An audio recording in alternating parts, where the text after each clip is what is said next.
নমস্কার বন্ধুরা, সোমাদির কিচেনে আপনাদের ওয়েলকাম জানাচ্ছি। আজকে শুরুটা হচ্ছে পেঁয়াজ রসুন ছাড়াই মাছের সর্ষে। মাছটাতে নুন হলুদ দিয়ে মাখিয়ে নিলাম, ভালো করে মাখিয়ে নিলাম। মাখানো হয়ে গিয়েছে। কড়াই নিলাম, তেল দিলাম কড়াইয়ে। তেলটা গরম হয়ে এসেছে, এবারে মাছগুলো একটি একটি করে ছেড়ে দিচ্ছি।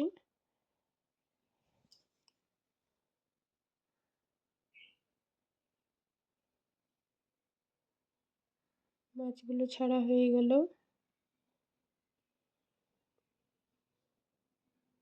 পাল্টিয়ে নিচ্ছি।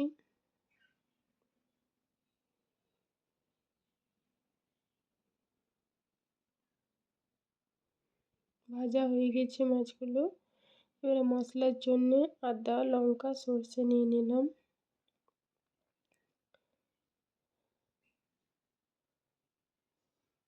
দুটো বিলাতি নিয়ে নিলাম লম্বা লম্বা করে কেটে। তেল দিলাম, তেলে কালো জিরা ফোড়ন দিয়েছি আর সর্ষেটা দিয়ে দিলাম। সর্ষের মধ্যে টমেটোগুলো দিয়ে দিলাম, পরিমাণ মতো নুন, 4টে কাঁচা লঙ্কা চিড়ে নিয়ে দিয়ে দিয়েছি।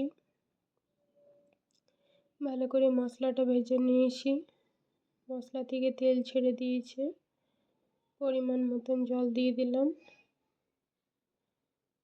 একটুখানি ফুটতে দেব, মাছগুলো দিয়ে নিয়ে